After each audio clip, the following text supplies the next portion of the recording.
오늘은 2019년 12월 27일 금요일, 시간은 오후 12시 40분이다. 평소였다면 이 시간대에 잠을 자고 있어야 할 시간인데 선약이 있어서 전라남도 순천까지 왔다. 내가 거주하고 있는 집에서 전라남도 순천까지의 거리는 284km. 키로수만 봐도 피로가 몰려오는 수치다. 내가 순천까지 온 이유에 대해서 간략하게 말하자면 평소 알고 있던 지인을 만나러 온 건 아니고 유튜브 채널을 운영하면서 알게 된 호구 동생을 만나러 온 것이다. 많은 사람들이 오해하실까봐 추가 설명을 덧붙이자면 호구 같아서 호구라고 하는 것이 아닌 동생의 유튜브 아이디가 백호구여서 호구라고 칭하고 있다. 물론 실명은 알고 있지만 동생의 개인정보가 누출될 우려가 있어 공개하지 않기로 했다. 호구 동생을 처음으로 알게 된 건 채널 구독자가 약 20명도 안 되었을 때로 기억하고 있다. 항상 내 영상에는 친구의 댓글을 제외하곤 조용했는데 처음으로 장문의 응원을 해준 구독자였다. 댓글의 내용은 포기하지 않고 꾸준히 운영한다면 좋은 결과가 있을 거라고 말해주며 중간중간 피드백도 해준 동생이다. 생각해보면 댓글창에 조용히 응원을 해준 동생의 용기가 지금 내 채널이 존재하는 이유 중 하나이기도 하다. 호구 동생은 22살에 군대를 갓 전역한 친구고 키가 크고 몸이 좋았다. 첫인상은 과장된 말로 얼굴도 작고 잘생긴 외모에 팔다리가 길쭉하니 모델 같은 느낌을 받았다. 무엇보다 여자친구가 있다는 말에 마음의 상처를 받았다. 그렇게 넷상에서 알게 된 동생이 순천시 1일 홍보대사 겸 안내를 해주기로 했다. 관광지도 갔으면 좋은 경험이 되었겠지만 산에 둘이서 가기에는 좀 부끄러운 부분이 있어서 그냥 하루 동안 알차게 노는 것을 목표로 잡았다. 동생이 내가 오기 전 맛집들을 몇 군데 알아봤는데 남자답게 점심은 순대국밥을 먹기로 했다. 동생이 추천해준 곳은 순천 웃장 안에 있는 제일식당. 사람들이 꽤나 붐비는 곳이었다. 밖에서 조리를 해주시는데 고기와 야채들의 비주얼이 훌륭하고 깨끗하게 운영되는 느낌을 받았다. 게다가 시장 고유의 정겨운 느낌을 볼 수 있고 부모님 세대 정도 되시는 분들이 분주하게 움직이는 모습에 딱 봐도 맛집인 것을 알 수 있었다. 무엇보다 여기 식당의 장점은 국밥을 주문하면 수육이 서비스로 나온다는 점이다. 수육도 맛배기로 몇 점 나오는 게 아니라 두둑하게 나온다고 한다. 그렇다고 가격이 비싸냐? 그것도 아니다. 보시다시피 7,000원의 가격으로 준수한 편인데 수육까지 서비스로 나오니 이 정도면 말 다 한 것이다. 제일 먼저 나온 수육. 설마 했는데 양이 어마어마하다. 서비스로 이 정도 나오는 수육을 개인적으로 여태 본 적이 없었다. 고기도 부들부들하고 부추랑 같이 먹으니 입안에서 살살 녹았다. 그리고 주문한 순대국밥이 나왔다. 순천의 순대국밥 맛에 대해서 설명하자면 한마디로 특이했다. 육수를 어떻게 조리했는지 모르지만 비유하자면 건강한 맛이었고 느낌이 마치 한약재로 푹 끓인 듯한 느낌이었다. 그렇게 호구 동생과 만난 지 1시간도 안 돼서 국밥 데이트를 했는데 어색하지는 않았다. 동생이 낯가리는 성격이었다면 왠지 모르게 부끄러웠을 텐데 성격이 시원시원하니까 마치 옛날부터 알고 지낸 동생인 것 같았다. 소소하게 뭐하고 지냈는지 물어보고 간략하게 자기소개도 했다. 대화하면서 느낀 호구 동생은 나이에 비해 정신적으로 성숙한 면이 있고 상대방을 배려하는 섬세함이 있었다. 그리고 군대를 전역한 지 별로 안 돼서 그런지 몰라도 상당히 깍듯했다. 이런 모습을 보니 형으로서 마냥 고마울 뿐이었다. 그렇게 식사를 마치고 중고등학생부터 20대 초반의 젊은 친구들이 많이 돌아다닌다는 번화가를 가기로 했다. 지금 생각해보니 정확한 위치는 기억이 안 나지만 사람들이 많이 간다는 옷가게에 방문해서 옷 구경도 하고 소화시킬 겸 코인 노래방에 가서 노래도 불렀다. 녀석이 생각보다 옛날에 핫했던 노래들을 많이 알고 있어서 공감을 할 수 있었다. 코인 노래방에서 시간을 보냈지만 아직은 이른 시간이라 두 번째 행선지로 PC방을 가기로 했다. 여기도 기억은 안 나지만 연양 상가 패션 거리라고 조형물이 있었다. 20대 후반부터 40, 50대 분들까지 다양한 연령대의 분들이 오는 곳이라고 하는데 확실히 연말이고 낮이다 보니 길가에 사람들은 많이 안 보였다. 그렇게 오후 3시가 되고 PC방에 도착을 했다. 우리가 방문한 PC방은 장동민의 크라우드 PC방. 실제로 PC방 이름이 이렇다. 여기 PC방이 독특했던 건 모니터가 총 2개로 연결되어 있었다. 쉽게 말해 게임을 하면서도 동영상을 볼 수 있는 구조라고 생각하시면 될 듯 싶다.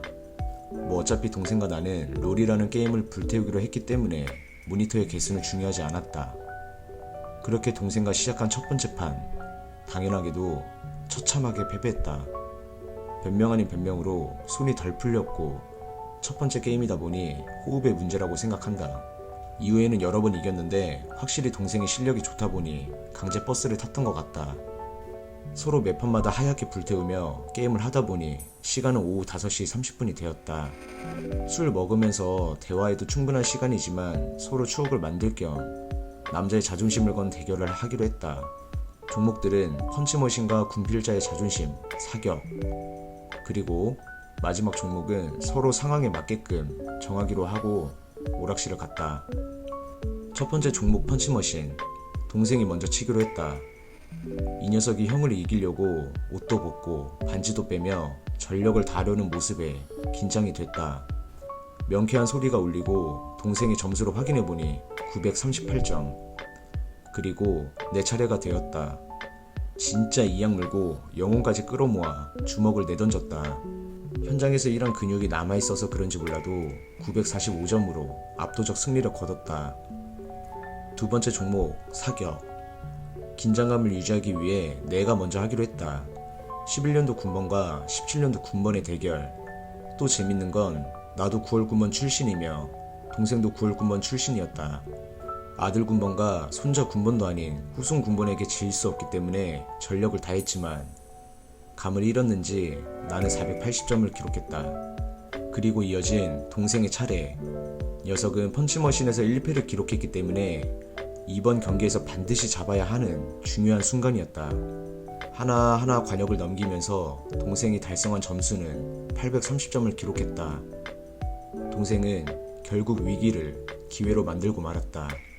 그리고 마지막으로 세 번째, 본인이 이 게임 이름을 몰라서 설명하기는 힘들지만 오락실을 한두 번 가보신 분들이라면 이것을 봤을 것이다. 뭐 간략하게 설명하자면 축구 같은 개념인데 손으로 하는 축구라고 하면 될 듯 싶다. 내부에 사람들이 많아 게임을 하는 영상을 촬영하지는 못했는데 결과적으로 2대6으로 내가 처참한 패배를 맛보았다. 내기는 진 사람이 나중에 다시 만나게 되면 술을 사기로 했는데 메뉴는 너무 비싼 메뉴를 제외한 모든 것을 사기로 한 것이다. 패배의 마음이 쓰라리지만 나중에 몰래 연습해서 복수해야 될 듯 싶다. 그렇게 저녁 시간이 되었고 우리들은 함께 술을 먹으며 많은 대화를 하기로 했다. 소곱창을 먹을까 생각하다가 동생이 내가 막창을 좋아하는 것을 눈치채고 막창 맛집으로 안내해줬다. 순천시 어딘가에 위치한 왕십리 막창집. 동생의 말로는 사장님이 정말 친절하시다고 한다. 별 기대 없이 갔는데 양도 많고 맛도 있었다. 게다가 비빔밥과 계란찜이 서비스로 나오며 동생이 사장님에게 이쁨 받아서 그런지 갈매기살도 서비스로 받았다. 그리고 처음으로 먹어본 전라남도의 자랑 입새주. 나는 여태 소주는 처음처럼과 참이슬밖에 안 먹어봤는데 좋은 경험을 했다. 맛은 달달하니 깔끔한 게 여성분들이 좋아하실 듯 싶다.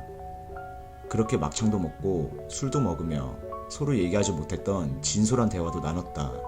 얘기하자면 동생과 공감되는 점도 많고 비슷한 성격도 있어서 정말 재밌게 대화했다.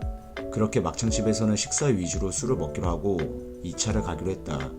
원래는 바로 갈까 생각도 했지만 우리들은 점심도 공깃밥 2그릇을 먹고 또 저녁 식사는 고기로 배를 채우니 소화할 틈이 없었다. 그래서 결국 코인 노래방 2차전을 갔다. 확실히 술 먹으니까 노래가 더 잘 불리는 듯한 착각을 받았다. 뭐 그냥 평범하게도 부르고 조금 오바해서 무릎을 꿇고 감정을 넣어 부르기도 했다. 그리고 여기 코인 노래방의 장점은 다른 곳에 비해 상당히 넓었다. 일반 노래방 크기 정도 되는데 가격은 다른 코인 노래방과 비슷하게 1,000원에 3곡을 부를 수 있었다.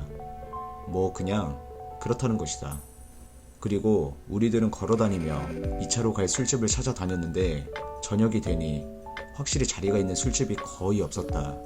동생이 저녁만 되면 사람들이 많이 돌아다닌다는데 그 사람들이 다 술집 안에 들어간 듯 싶었다. 결국 우리들은 자리가 남는 술집을 힘들게 찾아 장미 맨션이라는 곳에 도착했다.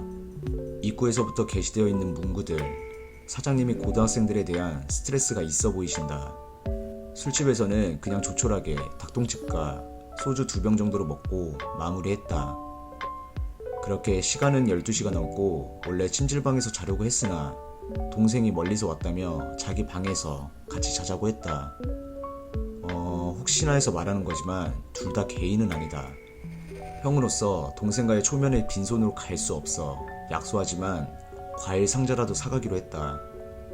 호구의 여동생과 어머니가 과일을 좋아하신다는데 귤을 좋아하시는지는 잘 모르겠다. 그냥 좋아하셨으면 하는 바람이다. 처음에는 넷상에서 알게 된 사람을 처음으로 만나는 거라 나름대로 긴장을 유지한 채 순천에 왔지만 호구 덕분에 맛집도 많이 가고 좋은 사람과 좋은 얘기를 하니 하루를 알차게 보낼 수 있었다. 비록 나이 차이는 조금 있더라도 녀석이 성숙한 나머지 형을 챙겨주고 상대방을 배려하는 인품을 가지고 있는 동생이다. 우리들은 그렇게 자기 전까지 서로 진솔한 대화를 나눴다. 비록 서로 거주하고 있는 집에 거리가 있어서 자주 볼 순 없겠지만 다음을 기약하고 그때까지 서로 있는 위치에서 잘 되었으면 하는 바람이다. 녀석 덕분에 순천에 대한 좋은 추억이 생겨서 감사할 뿐이다. 오늘 구독자 호구 동생을 만난 하루 끝이다.